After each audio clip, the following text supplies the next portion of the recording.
Hello, everyone.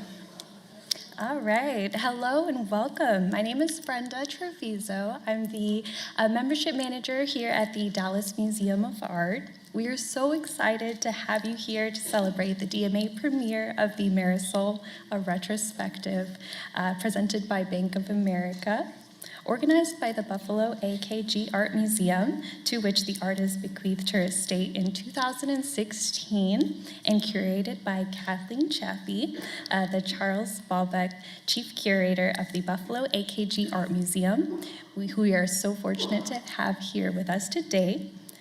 Here at the Dallas Museum of Art, the Dallas presentation is curated by Dr. Katherine Brodbeck, Hoffman Family Senior Curator of Contemporary Art. The Dallas Museum of Art is honored to host the final stop of Marisol's U.S. tour. I wish to thank our generous supporters who helped bring this captivating exhibition to life and to our community. Marisol, a retrospective, is made possible through support from the Henry Luce Foundation, the National Endowment for the Humanities, the Texas Commission of the Arts, 2x2 for AIDS in Art, and the DMA Contemporary Arts Initiative. We are also always grateful for the generosity of the DMA members and donors and the City of Dallas Office of Arts and Culture. And last but certainly not least, thank you to Bank of America for serving as the presenting sponsors for Marisol, a retrospective, and for your longtime support of the museum. You're really in for a treat tonight. Tonight's talk features insights into Kathleen's years-long research on the life and work of Marisol. With that, please join me in welcoming Dr. Katherine Brodbeck, Hoffman Family Senior Curator of Contemporary Art, as well as Cathleen Chaffee, Balbach Chief Curator at the Buffalo AKG Art Museum.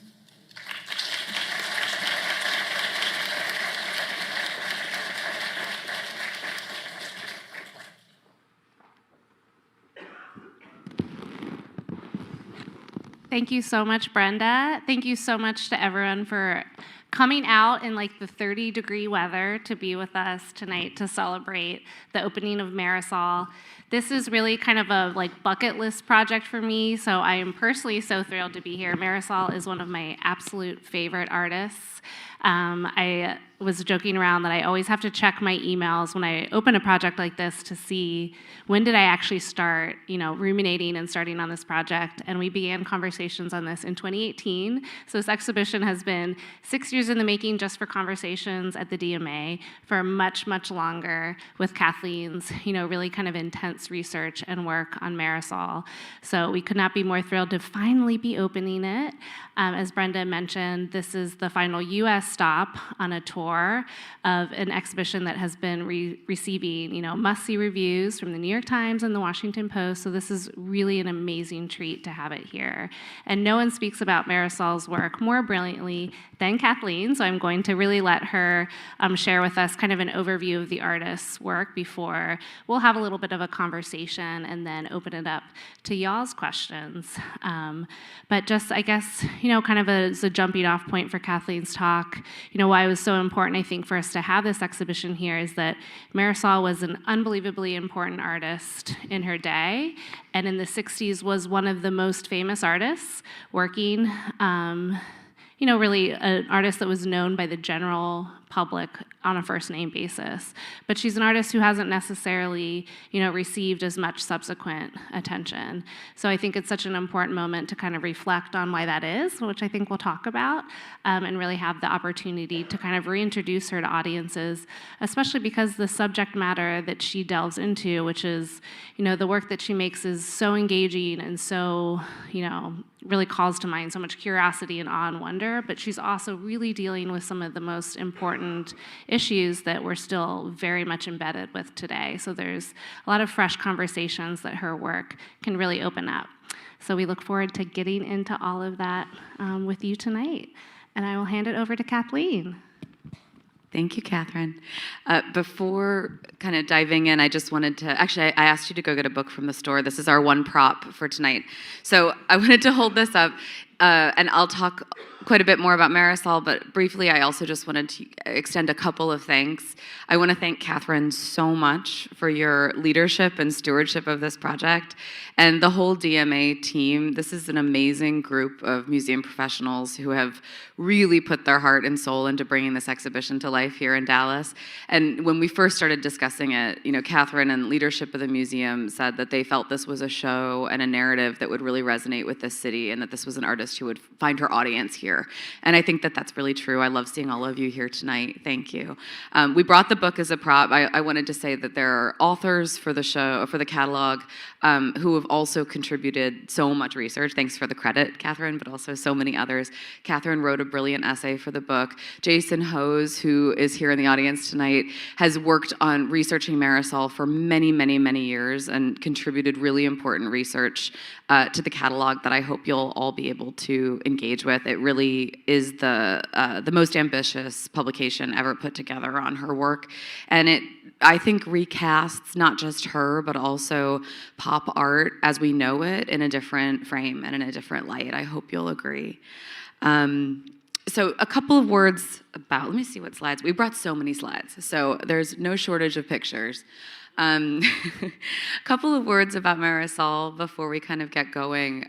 So she's born in 1930 to Venezuelan parents. She's born in Paris, and she's one of these people. I've often described her, she's either blessed or cursed, and it really depends on how you see things, as always knowing she wanted to be an artist. She was drawing from a really young age, and she was born into a relatively wealthy family. She had the privilege also of never having to have another job.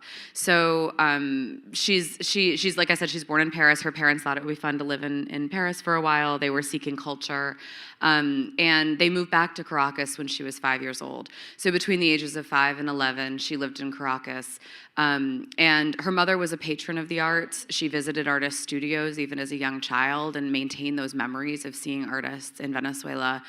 Her mother tragically took her own life when Marisol was 11 years old, and she stopped talking for several years at that time.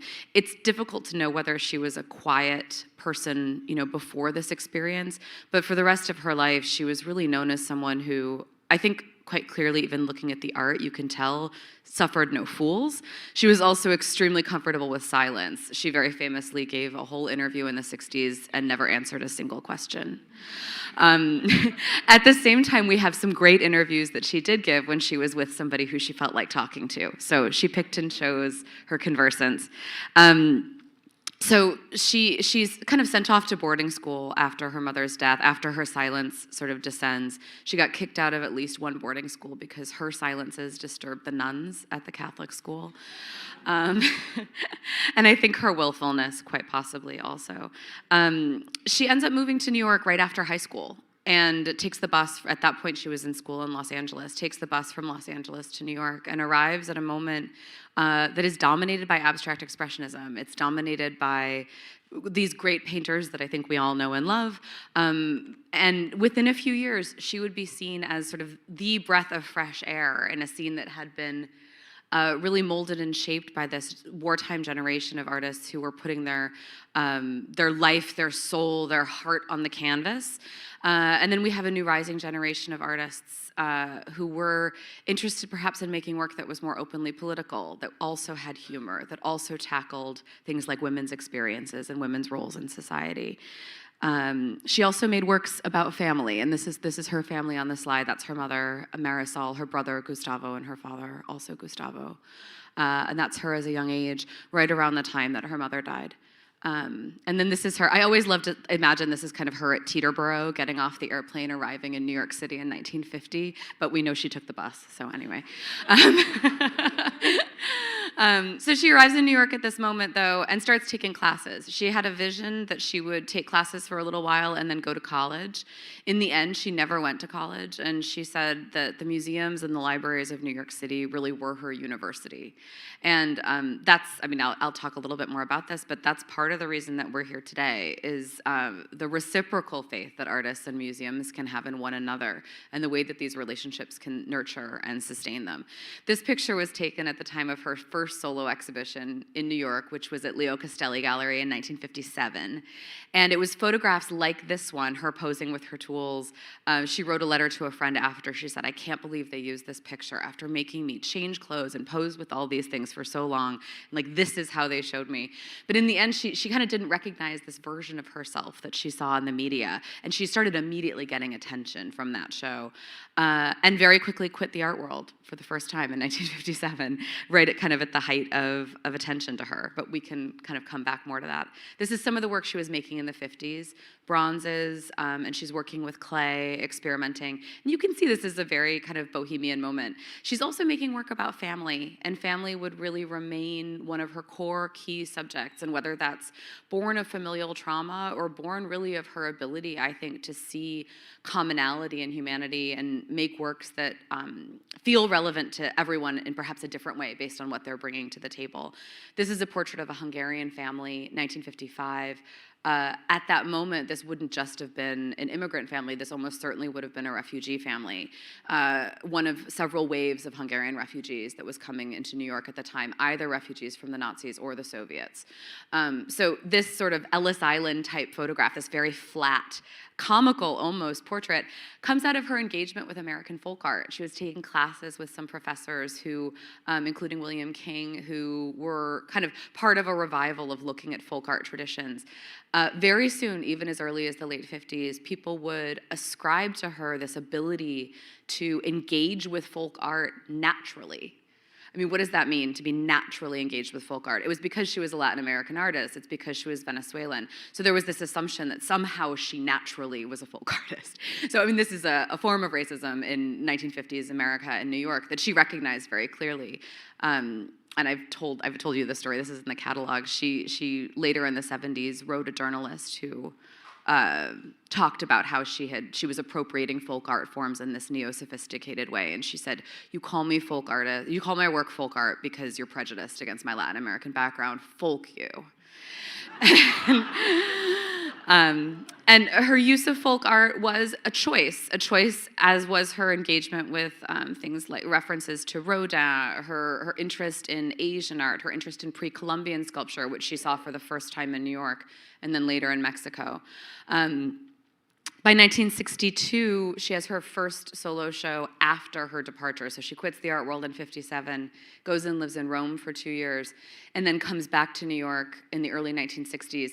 And she's really ready to make a change. And this change happens through a couple of chance encounters. But very quickly, she starts making these remarkable life-size sculptures that look like nothing anyone else had made up until that point or really has made since. So this is a view of her 1962 solo show at the Stable Gallery in New York, Eleanor Ward's Stable Gallery. And this work here, this pony in the far corner, one of a few horses in that show, is on view in the exhibition here, along with a few other works you'll recognize if you've seen the exhibition. This is Ruth, who was Marisol's friend, Ruth Kligman. And the Generals, the horse on the side, is the first work that Marisol ever sold to a museum. And that was sold to our museum. At that time, we were the Albright Art Gallery. And we've changed our name a bunch of times. But we bought the work in 62 and put it on view almost right away. And I think this is one of the maybe numerous reasons that on her death in 2016, she chose to leave the entirety of her estate to our museum. And that's really, in many ways, the genesis of that of this exhibition today. This is the second show we put that work in the very first year after we bought it. And she came to Buffalo. This is a view of her at the museum. She was there for the opening. Touched up the sculpture, as we used to let artists do in the gallery.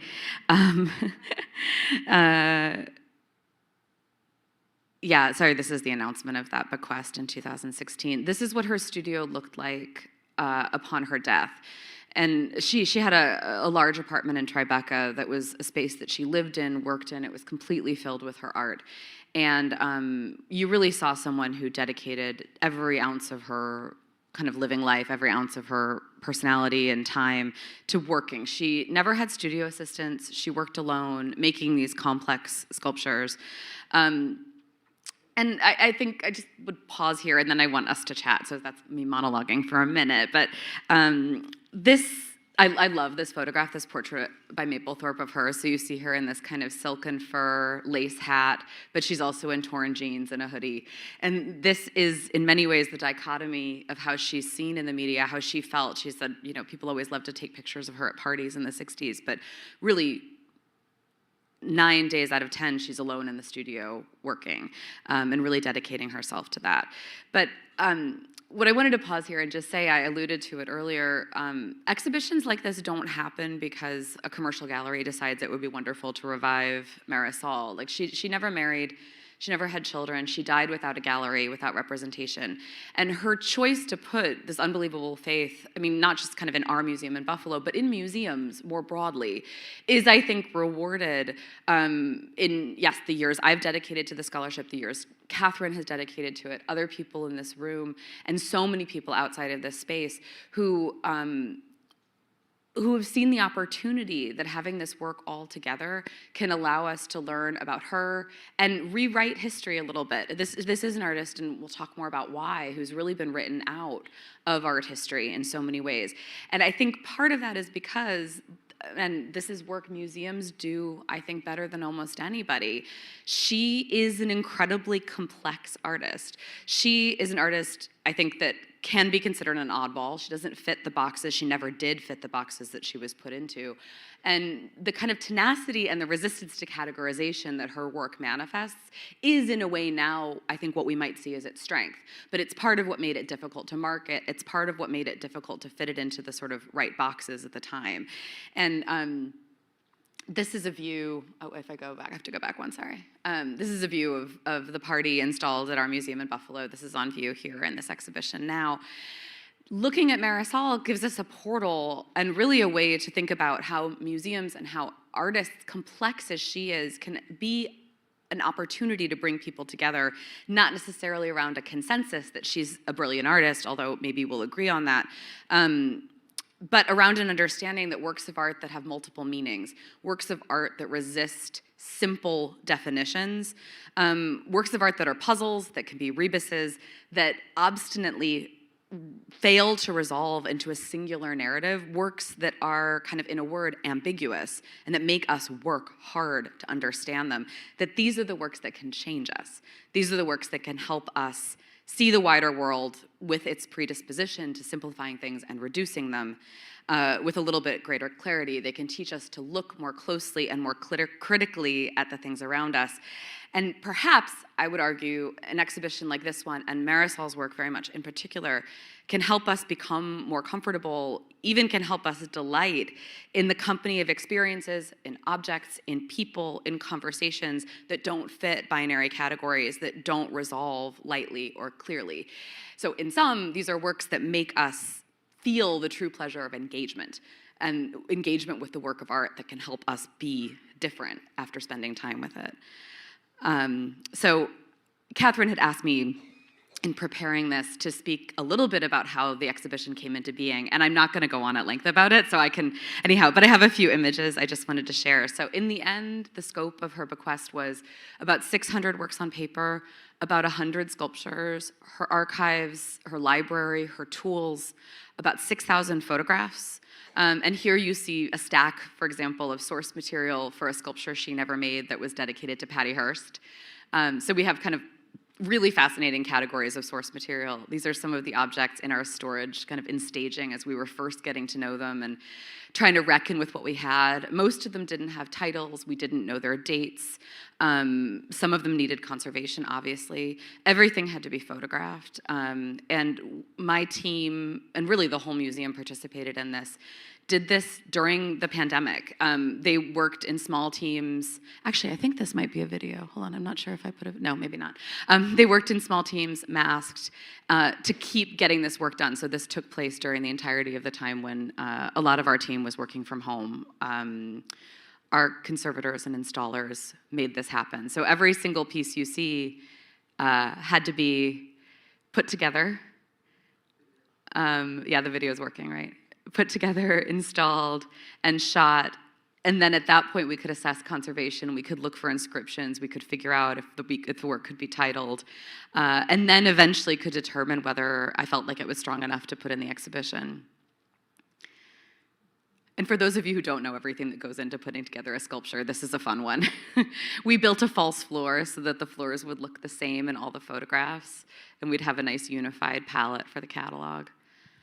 I mean, I think there's so much to spotlight there, and this is such a great context to do so at a members opening, because this is really, in your support of the museum, this is the immense amount of labor that goes behind the scenes in caring for objects. So as museums, we don't just put on exhibitions, we don't just do programs, and we're so grateful that you guys show up for those, but there is so much labor that goes into caring for objects in perpetuity. There is so much space, like even just seeing the amount of space that you need. These are the things that you never think about, and they're not that sexy, but you need so much space and time just to photograph an object. Like that requires such an immense amount of back-end logistics and professional care. So that is, I think, the really unique thing that museums do that are hard sometimes to show. It's easy to see the exhibition and see that work, but there's so much behind the scenes care that goes into caring for an artist's legacy, and for so many reasons that we'll continue to expound on.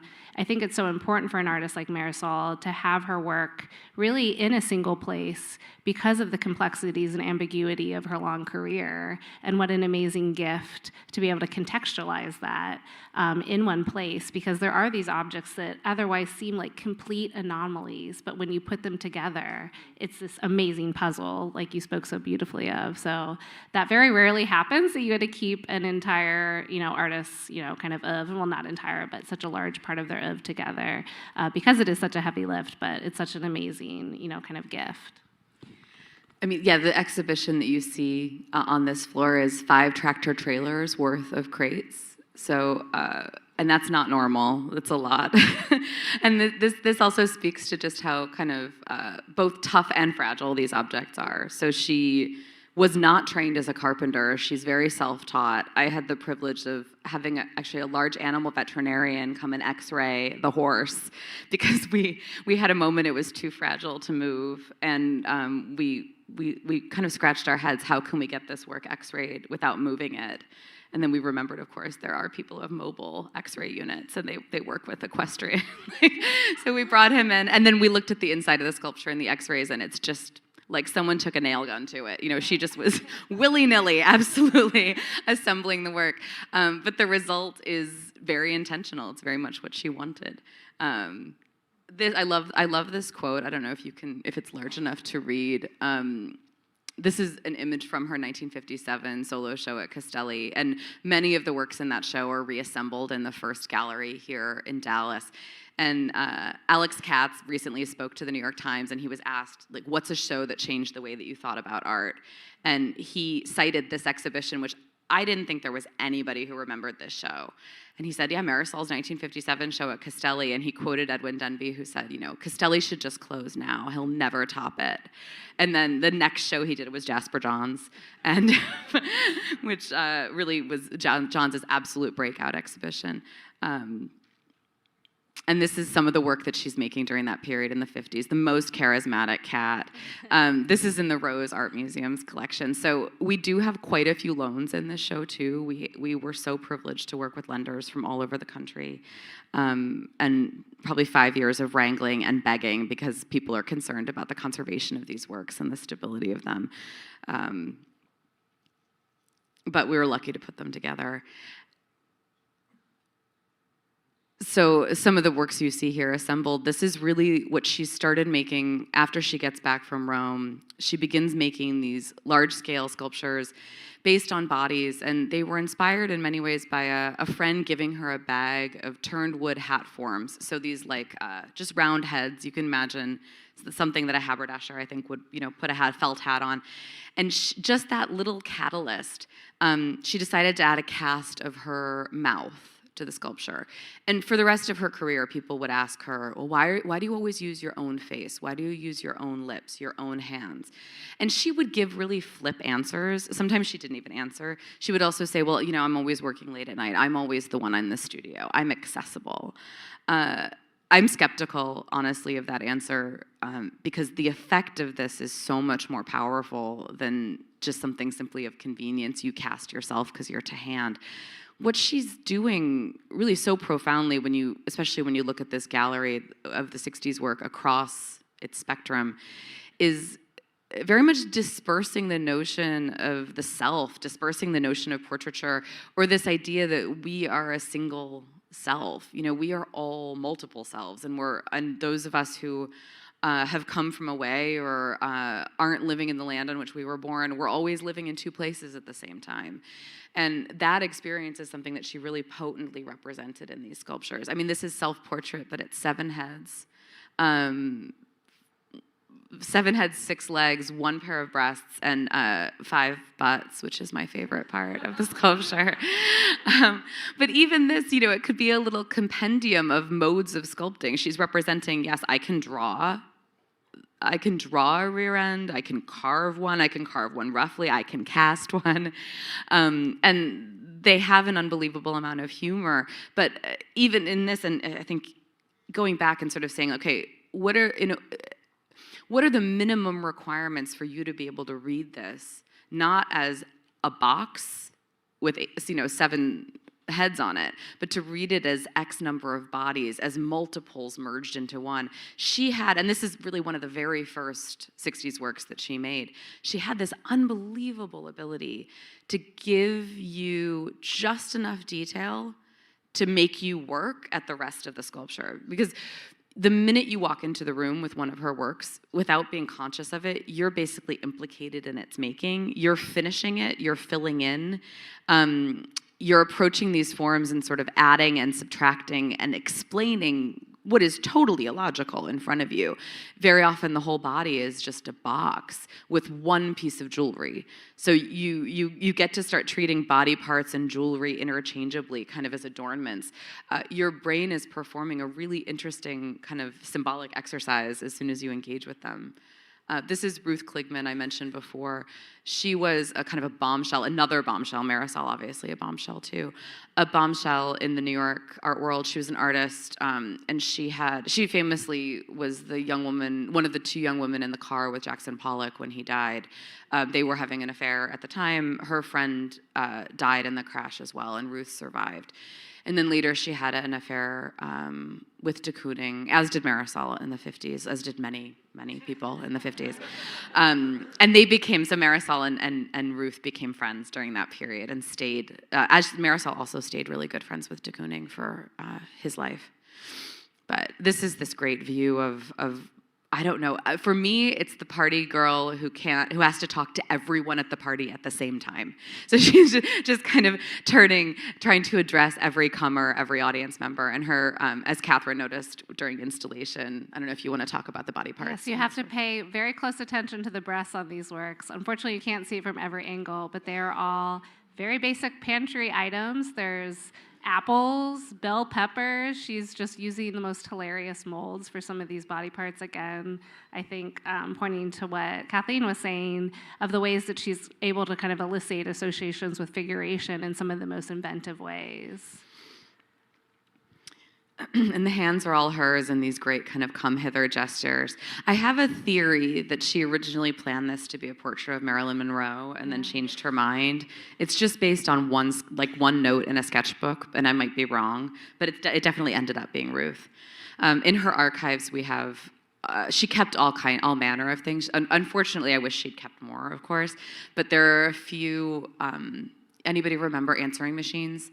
There are a few answering machine tapes that she kept, one that had some recordings from a boyfriend that can't be repeated, and there's one where it's just Ruth calling over and over again, trying to get her to come to a party. She's like, Marisol, like, why aren't you here? Come out. It was from the 70s, or 80s probably.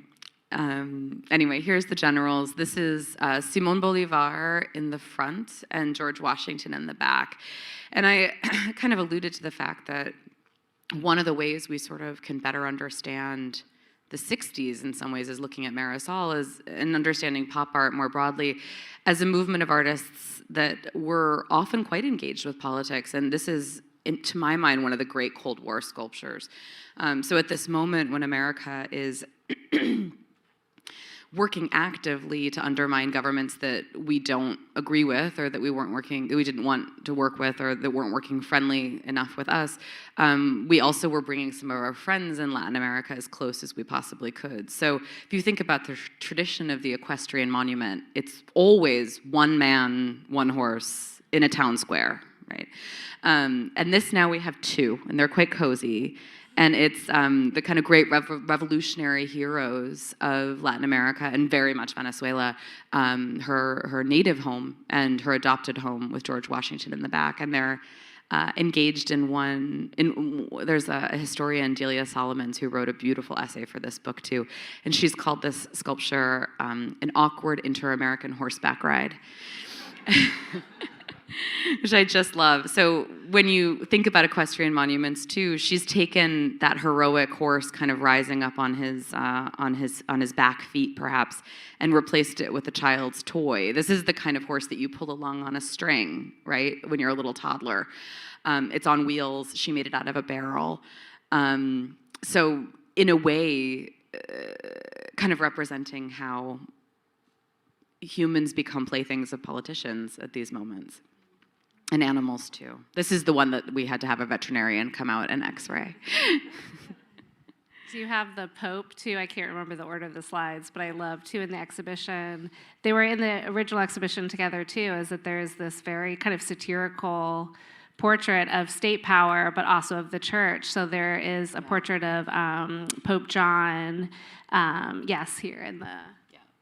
who's also riding kind of a child's hobby horse that looks extremely comical. Is really kind of the opposite of what you expect for kind of official state portraits. So she's also very subtly lambasting, I think, also the role of the church, in society as well. And we passed over the slide, but there's such an amazing side portrait of Marisol. So you alluded to, throughout the exhibition, at least through the 70s, she's consistently incorporating, a cast of her own face or her foot or her hand, or in the case of Simone Bolivar, she's associating herself with Simone with a side portrait of her face. And in some ways, I think, like so many women artists, even feminist women artists, this gets called kind of narcissistic, her kind of consistent incorporation of her own image. What I think is so interesting about the time is that, with pop art and the return to figuration, you start to see women objectified in a very, as throughout art history, there's always the, objectified male gaze, and the woman is, there for the visual taking. And you start seeing this again in pop art with like the great Wesselmans and all of these, kind of depictions of how, women in both art and kind of consumerism were just seen as these passive objects of desire. So what a more powerful way for Marisol to really be reclaiming her own image and kind of insisting on it and associating it with, figures large and small. So I think it's so interesting that it's not often seen in that way, but I think it's such a powerful kind of reclamation, of her own figure in that way. These are the babies, baby boy and baby girl. And the baby girl was the second work we bought in Buffalo. Baby boy went to another collection. This is one of the other ways I think she's very much engaging with pop art in a way that she hasn't really been given credit for. So she's drawing from the photojournalism magazines that really proliferated in the 50s and 60s. And that's what we associate so commonly with the sort of close canon of pop artists, people like Roy Lichtenstein or Andy Warhol. She's doing that too in many of her sculptures, but she also amassed this really amazing collection of American vernacular photography. She shared a studio with a photographer who would make copies of your family photos. So you had a studio photo, for example, if this was your grandmother, you've just got one print. So you could bring that into him, and for a few dollars, he would make you a print. She would go through his trash at night, and she made these folders. And based on each of these folders, she made at least one sculpture. And it was really her. I mean, if you think about her, she's a foreigner arriving in America. She's participating in this kind of distillation of how America represents itself through a few key subjects. So it's babies, weddings, and families. And she made a work based on each of these. And those were the babies. These are the photos upon which they were based, which are in our archives. It's so great. And she talked about the boy, which is perhaps a posit. She talked about the boy. She said, he's a lot like America. He's kind of dumb and doesn't know his strength, and he's young. And she said he's even got the stars and stripes. So she gave him blue and then red stripes on his jacket. And then the baby girl, each of them holds a Marisol doll. So baby boy is very much King Kong, right? Marisol has become Fay Ray in his hands. And the baby girl has an artist's model, an artist mannequin who's dressed like the Midge doll who had just been released that year. But she has Marisol's face. Sort of relationship between artist and subject, but also child and woman. You know, there's not a journalist who met her who didn't feel completely free to say, "You're a pretty girl, when are you gonna get married and settle down?" And she never did.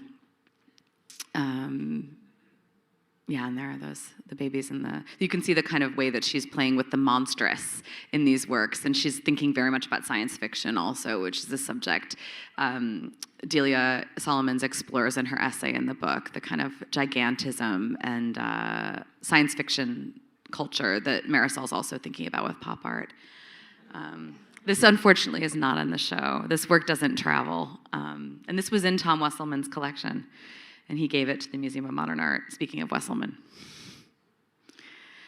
We do, however, have a print that she made after that sculpture. That's a work called Love that we just saw. So this is a view of Marisol with Warhol. They were good friends, and he made at least 4 films that she featured in, and you can see 3 of them in the exhibition. This is her screen test for Warhol. And they stayed friends. The party, which is on view in the show, is really kind of her maybe most virtuosic work of the 1960s. I think about it as maybe like the least fun party, but it's so fun to look at. You wouldn't want to be at it, but it's really great to engage with. It's 13 figures, all of whom have Marisol's features in one way or another. And it's almost just this inventory of different approaches to sculpture and figuration, representation, and also societal interactions. This is the work on view in her studio. Yeah, I mean, I can just scroll through photos, Katherine. So I wanted to, one of my favorite works of the 60s, this is Dinner Date, Marisol depicting herself dining with herself. And so not only has she elected not to bring a date, or has chosen to bring herself, she's also not cooked. They're having a TV dinner. And she's holding the fork like a weapon on the table. And this is 1961, 1962. This is quite early, anyway. So you see the kind of just amazing approach to the human body that carries on throughout these works. We're going to see the 70s soon. I think we're getting into it. And I wanted to ask you, Katherine, a little. So we first started talking about this book, as she mentioned, 2018. So this is only a year after we really had finalized the details of the bequest. And I approached you, and we talked about you taking on the show, and then what subject you might want to write about for the catalog. And you came in very early, kind of wanting to talk about her drawings, and you wanted to talk about the subject matter, really thinking about subject matter in her work, which I thought was so interesting. Yeah, I mean, so my background was in Latin American art history. Marisol was a figure that I was lucky enough to kind of learn about very early on in my career, but I knew almost nothing about her work in the 1970s. So that's really a time period where we mentioned kind of one departure from the spotlight. There's another in the 1970s where she really kind of departed the world spotlight at the height of her fame, when she's exhibiting at the Venice Biennial, exhibiting in Kassel for Documenta, and she really just kind of becomes fed up and starts creating work that was completely unknown to me, but was endlessly fascinating. So I think what will probably be a lot of people's actually favorite room is this kind of fish room that we're starting to get into, where she starts depicting herself, her own face and her hands as fins in the guise of these, beautifully sculpted fish. She starts scuba diving in the late 60s and becomes really interested in, environmentalism, which I think is a thread kind of throughout her work, but also something that takes on, kind of an overtly political context. All of the names of the fish with these very kind of long, almost missile-like wooden sculptures were also the names of U.S. naval ships that were active, in the Vietnam War theater. So she, a very very vehement anti-war protester, but also very kind of engaged with, thinking through, human destruction of the ocean. So she starts engaging with super complex material, but maybe it's less fun, maybe it's less kind of engaged with what was expected of her in terms of, what was essentially kind of fun society portraiture, kind of writ large. And then she also begins making these fantastic drawings that in some ways are so opposite to her wooden sculptures, where we've talked a lot about how she's able to, kind of point to the form of a body, with its kind of bare minimum. And in fact, really the only parts that get articulated are her, her face or her fingers or the parts that she had cast. And then she starts creating these works on paper that are almost the polar opposites, where she's actually tracing her own body or the body of dancers. It becomes kind of pure silhouette in a way. Do we have a pause in the? We have a battery problem with this thing, so she's problem. advancing our slides. So let's just breeze past. We're going to breeze past dance and get to Catherine's drawings. Marisol did sets and costumes for many ballet companies in the 70s. It's a great print. But let's keep going. Maybe we have some nice drawings, I think, coming. We could look at this drawing or another one, which also has a fish, but maybe this is a good place to stop for a sec. Perfect. So she starts doing this this kind of immense, and drawing is a through line really throughout the show that I think is so brilliant, because it is something that she does really consistently from a very young age, and there's things that really never leave, like her palette, which is so distinctive, this kind of rainbow palette with colored pencils that she does from the 50s, to her deathbed in 2016. But the work of the 70s in particular, is really all about kind of the body and sex, and is super confessional in a way that also, really flew in the face of the things that I thought that I knew about Marisol, that she was very quiet, very enigmatic, very private. She writes all over these drawings, and the things that the drawing says when you get close, some of them are very naughty. She talks about like very kind of explicit, kind of sexual encounters, but some of them are also, very confrontational and very much the same style as kind of the folk you. So it was just completely opposite to so many things that I thought about her. So when I was doing a little bit more research about, kind of the time period and her engagement with feminism, it's also really important to note that at this time, this is the first time that kind of in the public sphere, there's any discourse on things like domestic violence. There's actually very little that's spoken about, in the public press about rape and domestic violence until the 1970s. It was really seen as being, a quiet domestic problem, and then there was a couple kind of high-profile, issues that came out in the public press, and all of a sudden there's kind of a public discourse about it. And Marisol kind of enters quietly in this debate in a really interesting way. So these works were exhibited; they were on, exhibition in the mid-1970s at her gallery. But again, it's not something that really, kind of makes the history book. So it's something that I really knew very little about, but I think is so revelatory about really the breadth at which she is engaging with such important issues, from environmentalism with her interest, in kind of this like great underworld water, to her explicit reference to the Vietnam War, but also to like kind of the home front. And she speaks about having been raped, having had an abortion, about really edgy issues for the time that, I think really are just now, being reevaluated. So could you go forward one? Let's see what's next. She also made countless public monuments. We're going to run out of time, so I was going to wrap up. Maybe if you could just breeze past these slides, we'll see what comes. As she's doing that, I just wanted to kind of end with a little question to you. So this exhibition comes, maybe we pause here. This is a good one. This exhibition comes, how many years ago was International Pop? It's like 12 years? It's like 2015. Is that a little late? 10 years ago, give or take. So one of the reasons I thought to speak with the Dallas Museum was I knew that they had participated in the tour for International Pop, this great exhibition, and many of you, I hope, got to see it here. Marisol featured in that project. And I just kind of wanted to ask you, Katherine, like working at a museum, I know that became kind of part of how this museum has thought about a kind of a curatorial mission, which has to do with sort of expanding our understanding of some of these core movements that perhaps we all think we know. And I just wondered if you'd speak just briefly about that in closing, and then we can ask for a couple questions. Yeah, sure. Yeah, this was something that I think that we had kind of thought about talking about, which I think is so interesting.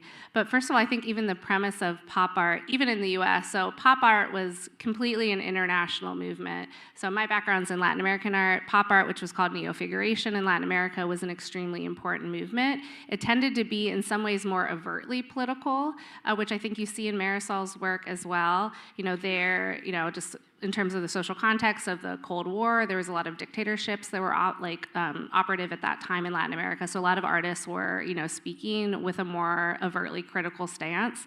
But I think the same thing is true for the U.S. artists oftentimes, but it's very misunderstood. And working in a museum, part of your job is, kind of basic education of making sure when someone comes in the door, if you're a first-time museum visitor, that you have a basic sense of kind of the march of art history. So I think sometimes we simplify the narrative so much to what pop art means, and often these movements, take form of rejecting whatever came before that. So if Abex was, this, very gestural painting that was very kind of confessional, then pop art has to be, in distinction, something that's very slick, something that's very commercial, something that focuses on a certain sort of idiom that I think is flattened to begin with, even from the US context. So one of our most important works of pop art in the collection is by Jasper Johns, whose work actually, I think, has so many similarities to Marisol. I mean, the idea of, his affect, his, engagement with wood, with assemblage, with things that are from the everyday world, but that aren't necessarily explicitly commercial. And even with Andy Warhol, who then really, becomes kind of the standard bearer of this very kind of slick commercialized pop. Even that, I think a lot of scholars have taken, very good, issue with it. There's actually so much pathos in his work, and what gets seen and reproduced tends to be this slick stuff. But he was also doing these beautiful portraits of his male lovers that totally do not fit in with this sort of idiom. So sometimes we are as culpable as anyone in museums, honestly, I think, in recreating these very reductive narratives, because it does create something that's more legible of a narrative. But Marisol, I think, also speaks to what is some of the best of even kind of the American pop artists in their most kind of complex engagement with some of these issues. Thank you. Yeah, I mean, she was in a funny privileged position because she exhibited widely in Latin America, especially in Venezuela, but also outside, and also in the American context. And in the U.S., I think a lot of people treated her as an American. She got shown in shows of American artists, but then she represented Venezuela at the Venice Biennale, and her second most widely collected museum is the Sofia Imber Museum in Caracas. And there's so much more work to be done, I think, even on that aspect of her practice. I hope that there's more research you'll do, Katherine. So I think this is a great moment to ask if anyone in the audience has a few questions. We have maybe 8 or 9 minutes. We can take a couple questions. Or I can repeat them too. Hello. If anyone. Okay, it's working now. Yeah. Just raise your hand and we'll come around with a mic.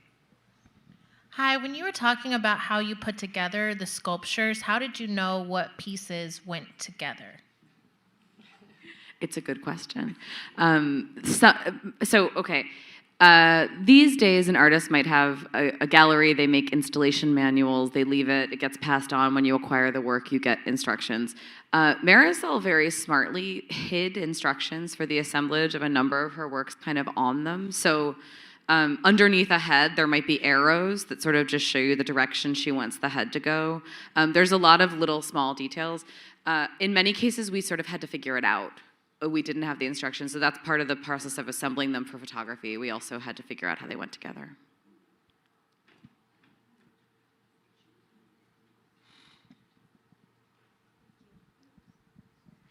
Hi, I was wondering if you guys could share more about, or talk a little bit more about Marisol's prints, especially maybe if she would work in like with a printmaking studio, or if she owned her own press and stuff like that. She worked with United Limited Art Editions, ULAE, which is one of the great kind of master printers in New York City. They also worked with a lot of her peers. Very kind of initially, early on, she wasn't very interested in printmaking. She was so interested in drawing, and she sort of said, why would I make a print? I can just make another drawing. But she got into it, and I suspect a little bit, it's one of only 3 aspects of her work where she got to work with other people, because she was so isolated, and deliberately so. But when she worked on sets and costumes, when she worked on monuments, those you're working with a foundry. That's a very team-based approach. And printmaking is always collaborative in one way or another, unless you're making maybe a lino cut or something at home. With a master printer, you always have other folks around and they're helping. So she ended up doing quite a few prints for ULAE, United Limited Art Editions, and the quality of them is just fantastic. I'm just curious what her connection with Buffalo, New York. Did she have Oh. So the question was, what was her connection to Buffalo? So at the core of it, we were the first museum to buy her work. We put it on view right away, as I mentioned. She never really gave a straight answer. She did make the plans to leave the work to us decades and decades before she died. Sidney Janis, who was her dealer from 1965 until his death in 2004, I think, he was from Buffalo, and I've always suspected that he kind of championed our hometown museum a little bit. But I think that the fact that we were the first museum to buy her work actually really, really meant something to her. I like to tell people, though, MoMA also bought a work from that same show in '62, but we paid first. So I think I wanted to ask about hands. Hands are everywhere. What is the representation of the hands in her work? I don't know. What do you think? Legitimately, I'm asking. Yeah. I think she's reaching out. It seems to be reaching out and pointing at us. Yeah, there's definitely a lot of gesturing. She did a whole series, speaking of prints, she did a beautiful series of a sign language print series that's really wonderful. I don't think that most of her gestures are sign language, but she once said that she loved to depict kind of hands and feet, these little details, because in New York, everybody's always wearing a coat and you can't see the rest of their bodies. Again, I think that's kind of a deflection. But our hands are, I mean, they're almost as expressive as our faces, aren't they? Especially for someone who presumably didn't talk. I mean, gestural. Yeah, yeah. Oh yes, she is. Simone yeah. is flicking off. Yeah, He's flipping the the bird. bird. Yeah. Speaking of hands, there's a sculpture in the show that I find truly kind of heartbreaking and really poignant. It's called My Mother and Me, Mi Mama y Yo. It's a portrait of her and her mother, and it's based on a photograph, or a couple photographs probably, but you know, she has a depiction of her mother, and again, very typical for Marisol, you have sort of a very boxy body, and then hands, and the hands are cast from Marisol's own. So in depicting her mother, she's putting herself in the work, and she's posed her hands making this, it's a figua gesture, which is almost a protective gesture, which of course she never could protect her mother. This sculpture is so sad. She's holding the umbrella over her mother. It's yeah, really... as a toddler, this like immense responsibility, and the umbrella has holes in it. It's like, yeah. So we're looking at this from the lens of 5, where feminism is a lot more well-known than it was in that time. Can you talk a little bit more about kind of how radical it was for her to create these pieces and represent herself in these various ways at that time, and like how different it was than how art was depicted in that era where she was creating?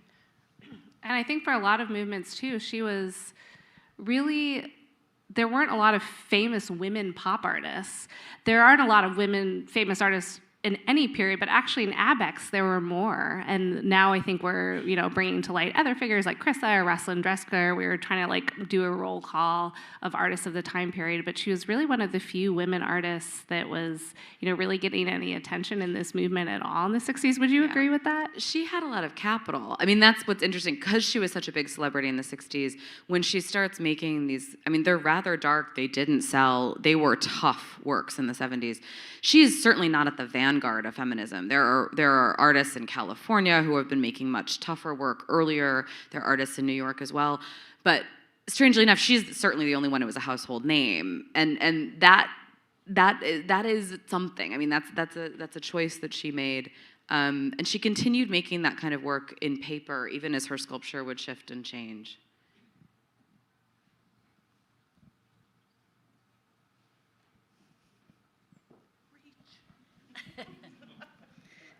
Yes, I'm Marcia, and I was in art school in the 1960s, and I would go to the library looking for female artists, and about the only one in the art history book was Barbara Hepworth. So there were just only a few there, but I went to the library and I found Marisol. And I think Castelli already was publicizing her work. So in the 1970s, I had opportunity to go to a workshop, University of Notre Dame, for 2 weeks, and Marisol was one of the guest artists there. And I wondered if did you get to know her? Oh, I thought you were gonna ask me a different question. I did not, sadly. Briefly on your note though, so in the 70s, so she quits the art world for the second time in 1968 and goes and learns to scuba dive. And we looked at some of those images with Katherine. And when she comes back, there's this great frustration with critics that this is this artist we thought we knew. She's not making these witty sculptures anymore. What are these fish? And then what are these kind of angry feminist works that come 2 years later? And she was someone who never was willingly went along repeating herself, right? But the way she ended up supporting herself in the 70s after these works, her work really kind of stopped selling and sales dried up, she started making more public monuments, and those invitations just kind of followed almost naturally because she hadn't started doing monuments till the late 60s. But she also lectured widely. And for somebody who was quiet and didn't talk very much, she loved talking to students. And so I would love to hear if you have any memories of that talk, because I have gone through the archives with a fine-tooth comb trying to find a recording. I haven't found any recordings, but I have found notes that I'm almost certain were notes for some of those lectures. And we have slide carousels that she had kept. So I know kind of what her carousels were for those talks, but we have invitations, just piles of invitations from schools asking her to come out and talk in the 70s, and she did it to help support herself. I do recall that she was very introverted, few words, and I assume that her hand gestures are because she didn't speak very well. I was there at that workshop with her for 2 weeks, and the other artist who was a guest was Mary Miss, who only so recently gave her show was at the Nasher, which was fabulous because she had already done those pieces on the wall way back in the 70s. And I saw Marisol's sculpture of the fish already in the 70s, so she was already underway with that concept. But to get her to talk about it was very, pulling at You guys had to threads. work for it. Yes, Okay. she did. And she would give her slideshow of her work to our group, and the whole 2 weeks she chain smoked her Tiparillos, and she didn't talk very much, but she was encouraging. She said, "You must do what you are going to do." That's great. And I do recall that, so I give her tribute for that. But she was a person of few words. So if you got to visit with her, I would like to know what more you got her to say. No, I wish I had. She died, like I said, in 2016, but she had Alzheimer's disease. She had really severe memory loss for more than 10 years before she died. So by the time it would have occurred to me to try to go see her, she really wasn't meeting with people, unfortunately. Yeah. So this workshop took place in 1976. Wow. Yeah. Well, thank you for your sharing. Thank you for sharing yours. Probably one more. Yeah, I think it's me. Hi. It was very interesting to like look at the exhibit because it's familiar, but it's also unlike anything you've ever seen before. And the one thing that struck me as I was listening to this talk about the shapes of the bodies is that she's from many worlds. She inhabits many worlds: Latin American, European, wealth, etc. But they kind of look like the rectangular structure of buildings in Manhattan to me now. And I was a little bit curious, like, if you could comment on her relationship to place and the representation of either history, art history, her own history, kind of in these, like, in the structuring and shaping of her work, like the physicality dimensions of it. Because I found it like, it's very representative of it seems like the spaces she inhabited. I can't remember who used this line, but I know Alex, the artist Alex DeCorte, in his essay cites someone who wrote about these sculptures and described them a little bit like houses that don't have the lights on. You know, they're alive, but they're not alive. And the connection for me, the connection to her work is to New York more metaphorically, like rather than the literal structure of a building. But I think they are home-like in the way that we inhabit our bodies, and in the way that we can also become foreign to ourselves, and a stranger can be an intimate or can be something you can never understand, can never penetrate. But she, you know, like Rauschenberg, was just a denizen of New York, and up until the 70s, all of her materials she's scavenging from kind of building sites. She would sort of find them on the streets of New York. People would imagine you're Marisol, you're a wood sculptor. People would say, "I've got this great piece of wood. I'm gonna bring it over to you." So she just, you know, she found things and assembled them and cobbled them together, and then later was able to kind of buy. She started to become a little enamored of some beautiful exotic woods when she's doing the fish later on. But yeah, I think that the building sites of New York are represented in her sculpture, whether it's literally or somewhat more metaphorically. For an artist who wasn't from there, New York was really her home for most of her life. She did keep a small house in Caracas because she was doing so many commissions for public monuments there, and there is a lot more to be said about place, but that would take, I think, a longer time. But it's a great question. There's a great subject there about the home-like, and the unhome-like in her work, I think. Well, Thank you all so much. This is a fantastic audience. Thank you for being here.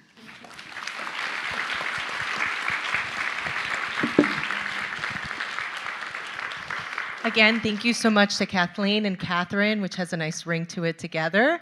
And don't forget, we still have the catalog in the DMA store, so if you're interested, feel free to pick that up on your way out. Thank you.